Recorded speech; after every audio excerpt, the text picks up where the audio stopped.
nga daghan og ikahatag nga benepisyo sa atong panglawas.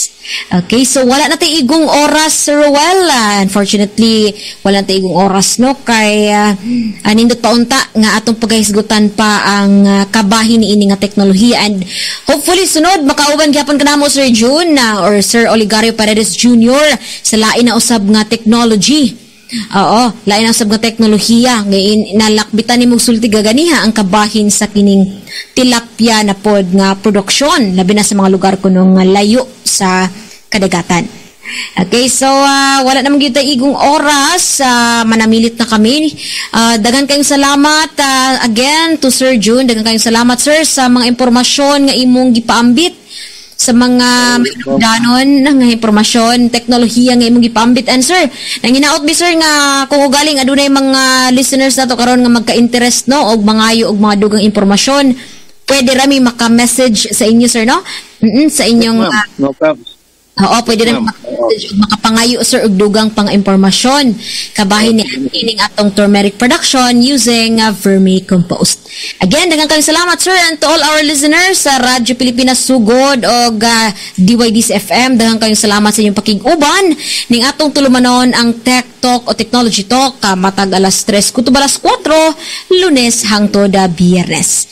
Kini si Micaela Gongora nagsibya dinhi sa Visca DYDC FM 104.7, your Development Campus Radio. Dagan kayong salamat og maayong hapon kanatong tanan. Og kiniusab ang inyong higalag-alagad sa kanginan Will Bugnos magpasalamat og hangtod sa sunod nga edisyon nga itong programa ang Tech Talk. Daghang salamat og maayong hapon kanatong tanan. Standby sa mga tulumanon ning atong duha ka Sibyana. Dali girl, mag-TikTok na ta. TikTok kanang uso karon? Di man ko kaya ba masayaw, uy? Dili ni sayaw-sayaw, uy. TikTok pa, as in technology talk. Din imong mapati ang nakadaiyang impormasyon o kalampuan sa teknolohiya, ilabi na sa agrikultura, climate change o uban pa. Hala, timing kaayo niya masulban ang mga problema sa katawhan, labi na sa pagpanguma. Busa, aw hagas sabag imong mga higala nga mag-TikTok na ta. Aniya na ang pinakabago nga programa bahin sa nagkadayang teknolohiya. Ihatod kaninyo sa Radyo Pilipinas Sugod uban sa Visayas State University, Baybay City. Tech Talk. Magpanalipod sa kinaiyahan, mga kalihukang kapanginabuhian, malungtaron nga mga gawi alang sa ekonomikanhong kalampusan. Tech Talk. Kini og uban pa idalit sa mga eksperto sa nagkalain-laing natag. Uban kanamo matag alas 3 hangtod sa alas 4 sa hapon dinhi sa Tech Talk.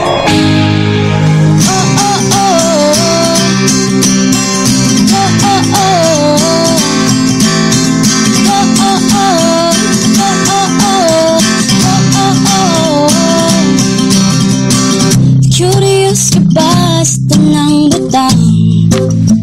Gusto mo ba na mapunay? Imong kahibalo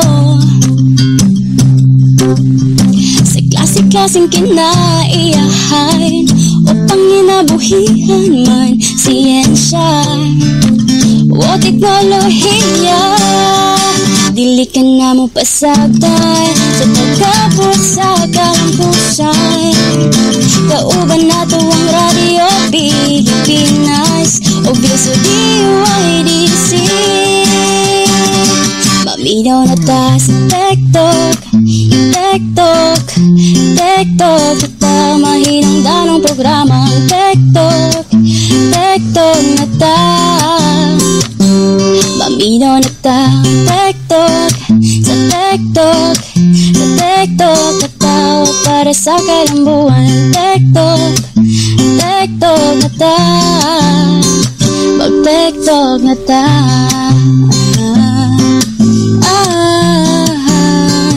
Mag-TikTok na ta. TikTok. Paita Berting, unsaon man ni nato? Pagkagamay pa sa ni nato sa uma. Unya ang atong utang. Ngano lagi atong silingan dako manog ani. Pastilan, Petra. Nagamit man sila og chemical nga abono. Ang padagan ang ilang abot. Unsa man di ay ato, Berting? Misagop na kita sa gitawag ng organic farming.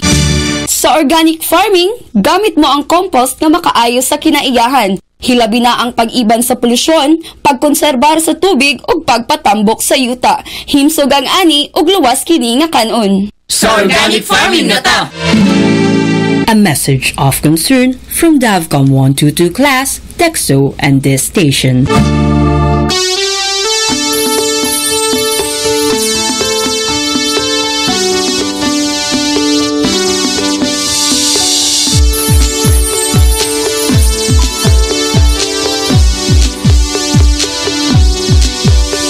My weary heart soars high like an eagle in the sky when I look into your eyes.